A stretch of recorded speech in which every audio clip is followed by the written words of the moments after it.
जी के मान में महत्वपूर्ण परिवर्तन, इसे हम मुख्य रूप से दो भागों में विस्तृत अध्ययन करते हैं। एक पृथ्वी की सतह पर और दूसरा पृथ्वी की सतह के ठीक ऊपर और नीचे। यह चर्चा सतह पर जी में होने वाले परिवर्तनों के बारे में है। देखिए, पूरी पृथ्वी एक आदर्श गोला नहीं है। यह ध्रुवों पर थोड़ी छपट्टी है और विषुवत रेखा पर चौड़ी हो गई है।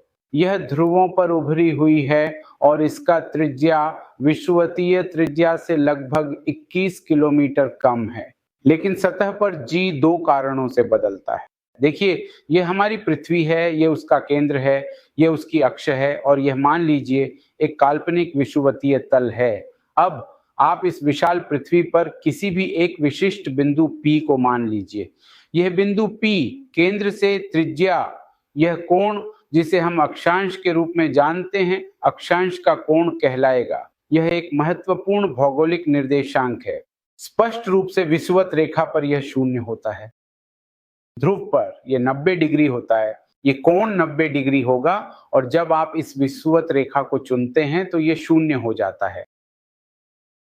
सतह पर जी दो कारणों से बदलता है। एक कारण है पृथ्वी का असममित आकार और दूसरा है पृथ्वी का अपने अक्ष पर घूमना। अब पहली बात, पृथ्वी के आकार में परिवर्तन। यह स्पष्ट है कि ध्रुवीय त्रिज्या छोटी होती है और चूंकि आप जानते हैं कि जी का मान त्रिज्या के वर्ग पर निर्भर करता है, यहाँ पर त्रिज्या कम है, इसलिए यह स्पष्ट है कि जी का मान अधिक होगा और विषुवत रेखा पर इसका मान निश्चित रूप से कम होगा। दो बातें, इस आकार की असममिति के आधार पर जी का मान विषुवत रेखा पर न्यूनतम होता है और यहाँ जी का मान अधिकतम होता है। फिर आप ये सवाल पूछ सकते हैं कि जी का मानक मान कहाँ है?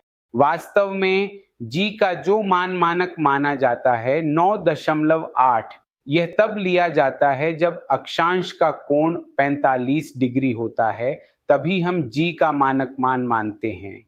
यहाँ यह 9.78 है, यहाँ यह 9.83 है। यह विषुवत रेखा से पृथ्वी तक एक काफी महत्वपूर्ण परिवर्तन है। फिर घूर्णन के कारण आप देख सकते हैं, जब हम घूर्णन को मानते हैं तो अपकेंद्रीय बल शामिल होता है और उसी के आधार पर हमारे पास यह संबंध है, G minus RE omega square cos square lambda. Lambda अक्षांश का कोण है जो विभिन्न स्थानों पर बदलता रहता है। अगर आप लैम्डा को शून्य रखें तो कॉस शून्य 1 हो जाएगा। इसका मतलब है कि अधिकतम कमी होगी, इसीलिए जी न्यूनतम होता है। और जब आप लैम्डा 90 रखते हैं यानी ध्रुवों को मानते हैं तो कॉस 90 शून्य हो जाता है।